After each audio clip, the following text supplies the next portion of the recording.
सोचिए एक इंसान एक स्ट्रीट से चलते हुए जा रहा है। एक पुरानी सी टी शॉप आती है और जैसे ही वो उसके आगे से गुजरता है ना, तो उसका साइन बोर्ड धड़ाम से करके उसके ऊपर गिरता है और उसको लग जाती है चोट। ना ही कोई आंधी थी, ना ही कोई अर्थक्वेक, बस गिर गया और उसको लग गई थी चोट। तो वैसे तो वो गुस्से में बहुत कुछ कह सकता है, बट लॉ के टर्म्स में वो कह सकता है रेस इप्सा लॉक्यूटर। ये क्या है? ये एक लैटिन मैक्सिम है जिसका मतलब होता है the thing speaks for itself. मतलब कोई चीज जो अपने आप में कुछ कह रही है। अब ये जो मैक्सिम है ना, वो लॉ ऑफ टॉर्ट्स के नेग्लिजेंस के कॉन्सेप्ट के अंदर ना इंपॉर्टेंट रोल प्ले करता है। चलिए इसको समझते हैं। सबसे पहले नेग्लिजेंस क्या होता है? नेग्लिजेंस का मतलब होता है केयरलेस बिहेवियर। मतलब जब भी आप कोई एक्शन लेते हो ना, एक स्टैंडर्ड लेवल ऑफ केयर को आपको मेंटेन करना होता है। जैसे आप गाड़ी चला रहे हो तो स्पीड लिमिट के अंदर चलाए, या फिर अगर आप डॉक्टर हो, कोई सर्जरी कर रहे हो, तो सारे प्रोसीजर्स को आप फॉलो करो। तो इस तरीके का एक लेवल ऑफ केयर होता है जो आपको हमेशा अपने एक्शंस पे लेना होता है।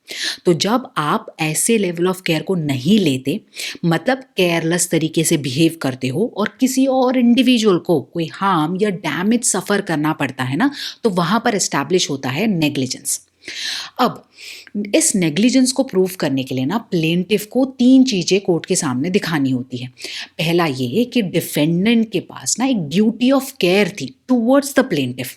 दूसरा ये कि डिफेंडेंट ने यही ड्यूटी को ब्रीच करा, मतलब वो ड्यूटी को नहीं निभाया। तीसरा ये, क्योंकि डिफेंडेंट ने ये ड्यूटी नहीं निभाई ना, इसके रिजल्ट में या एज अ कॉन्सिक्वेंस प्लेंटिफ को हार्म या डैमेज सफ़र करना पड़ा। तो ये तीनों चीज़ों को प्रूव करनी पड़ती है अगर डिफेंडेंट के अगेंस्ट नेग्लिजेंस को एस्टैब्लिश करना है। अब दूसरी बात देखिए, जब कोई इंसान कोर्ट के सामने कोई केस फाइल करता है तो वो कोर्ट को कहता है कि उसके साथ क्या हुआ, कैसे हुआ, और इन्हीं चीज़ों को प्रूव करने के लिए वो एविडेंस प्रोवाइड करता है। तो मतलब बर्डन ऑफ प्रूफ किसके ऊपर होता है? प्लेंटिफ के ऊपर। अब नेग्लिजेंस के केस में भी किसके ऊपर बर्डन ऑफ प्रूफ होगा? प्लेंटिफ के ऊपर। ठीक। अब तीसरी बात समझिए। देखिए, कई सारे ऐसे सिचुएशंस होते हैं जहाँ पर ना ये डायरेक्ट प्रूफ या डायरेक्ट एविडेंस नहीं होता है प्लेंटिफ के पास, जिसके कारण वो एस्टैब्लिश कर पाए कि जो डिफेंडेंट है ना, उसके साइड में नेग्लिजेंस था और उसी के कारण हार्म और इंजरी जो है प्लेंटिफ को हुई है। तो इन सिचुएशंस में बेसिकली रेस इप्सा लॉक्यूटर अप्लाई होता है। देखो, इसका मतलब पता है क्या हुआ कि प्लेंटिफ को ये पता है कि उसके साथ क्या हुआ, मतलब साइन बोर्ड गिरा, उसको ये पता है, बट कैसे हुआ, क्यों हुआ, या कॉज ऑफ एक्सीडेंट क्या है, इसके ऊपर ना उसके पास एक डायरेक्ट एविडेंस नहीं है।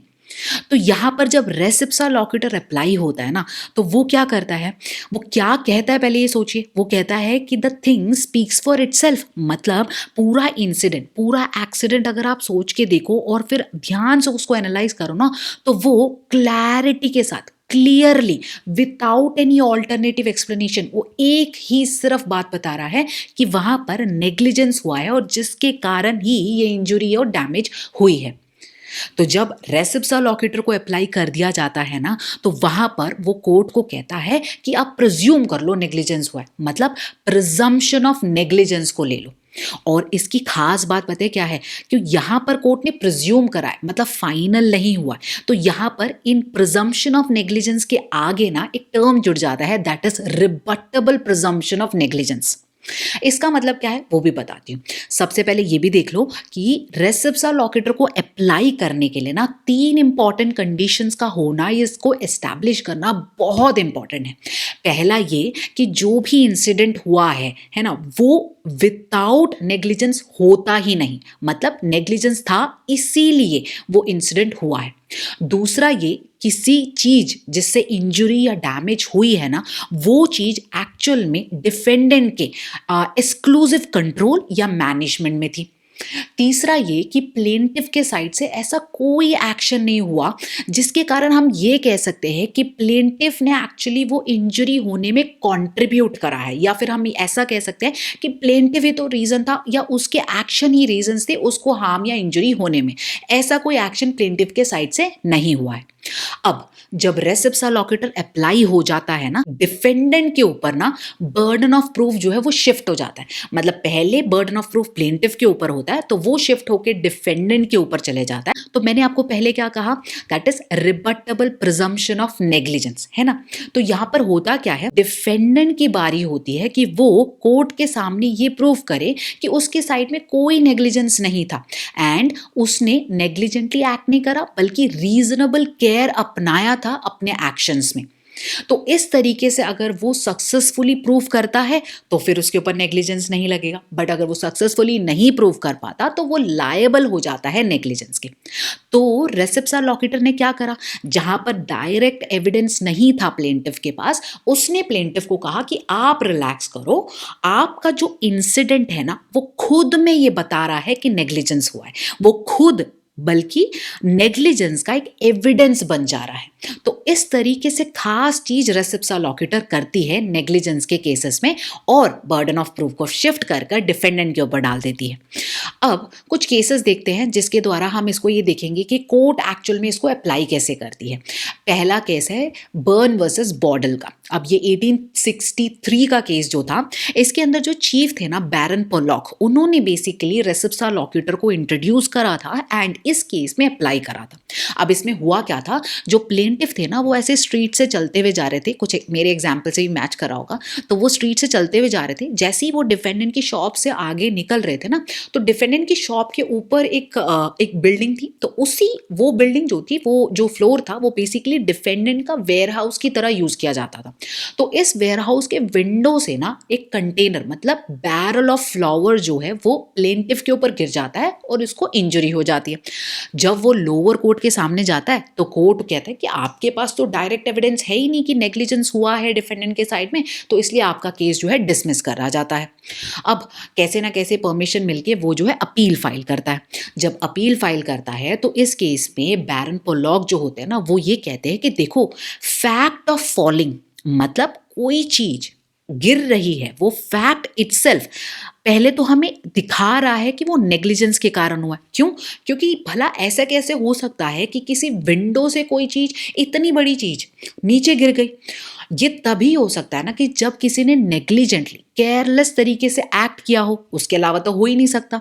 तो ये फैक्ट ऑफ फॉलिंग इटसेल्फ दिखा रहा है कि नेग्लिजेंस है। एंड इसीलिए कोर्ट कहती है कि अब जो ये जो पूरा इंसिडेंट बता रहा है ना कि नेग्लिजेंस हुआ है, तो वो खुद में डायरेक्ट प्रूफ बन जा रहा है नेग्लिजेंस का। एंड यहां पर प्लेंटिफ को रिलैक्स करने को कहा कोर्ट ने और बोला कि अब बर्डन ऑफ प्रूफ जो है वो डिफेंडेंट के ऊपर शिफ्ट हो जाता है। फाइनली ये डिफेंडेंट जो है वो सक्सेसफुली प्रूव नहीं कर पाते कि उनके साइड में कोई नेग्लिजेंस नहीं था, तो इसीलिए वो लायबल हो जाते हैं। तो इस तरीके से इस केस के अंदर कोर्ट जो है रेस इप्सा लोकेटर को अप्लाई करती है। अब दूसरा एक केस देखते हैं, Indian case, that is municipal corporation of Delhi versus Subhagwanti का केस। अब इस केस में होता क्या है, चांदनी चौक में ना एक क्लॉक टावर होता है, तो वो गिर जाता है और कुछ लोगों की डेथ हो जाती है। जब केस जो है कोर्ट के सामने पहुंचता है तो कोर्ट जो है इसके अंदर ना रेस इप्सा लोकेटर को अप्लाई करती है, क्योंकि वो देखती है कि भाई जो इंसिडेंट है वो तो क्लियरली बता रहा है नेग्लिजेंस के कारण है, राइट, और इसको तो एस्टैब्लिश भी कर दिया। तो कोर्ट के सामने जो होते हैं ना एमसीडी, वो कहते हैं कि भाई देखो, इसके अंदर ना रेस इप्सा लोकेटर अप्लाई नहीं हो सकता है, क्योंकि ये जो है एक इनएविक्टेबल एक्सीडेंट है। मतलब ऐसा एक इंसिडेंट है जो हम कितना भी रीजनेबल केयर अपना भी लेते ना, तब भी ये होना ही था।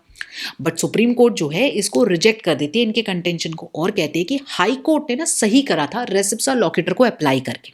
एंड साथ में कोर्ट जब पूरे एविडेंसेस को भी देखते हैं ना, उनको क्लियरली दिख जाता है कि भाई देखो, ये जो बिल्डिंग थी उस बिल्डिंग के ऊपर हमेशा सुपरफिशियल एग्जामिनेशन कराया गया है, मतलब ऊपर ऊपर से एग्जामिनेशन कराया गया है कि बिल्डिंग ठीक है कि नहीं, बल्कि बिल्डिंग के अंदर, उस स्ट्रक्चर के अंदर कोई खराबी है तो नहीं, वो वीक तो नहीं हो गया, ऐसा तो नहीं वो टूट के नीचे गिर जाएगा और लोगों की जान चली जाएगी। ऐसा एक एग्जामिनेशन, मतलब एक डीप तरीके का एग्जामिनेशन कभी नहीं कराया गया। और साथ में ये पता लगा कि एक ऐसी जो बिल्डिंग्स होती हैं उनका, या ऐसा जो स्ट्रक्चर होता है ना, वो उनका एक लाइफ जो होती है वो 40 to 45 ईयर्स तक ही होती है, और ये बिल्डिंग जो है वो तो ऑलरेडी 80 ईयर्स पुरानी है। एंड साथ में कोर्ट ये भी कहते हैं, यहाँ तो कोई आंधी तो आई नहीं, कोई अर्थक्वेक तो हुआ नहीं, ऐसा तो कोई केस भी नहीं है। तो कोर्ट को समझ आता है कि यहाँ पर नेग्लिजेंस के कारण हुआ है, और रेस इप्सा लॉकेटर को अप्लाई करने के कारण वो बर्डन ऑफ प्रूफ प्लेंटिव के साइड से हट करना डिफेंडेंट के साइड में चले जाता है।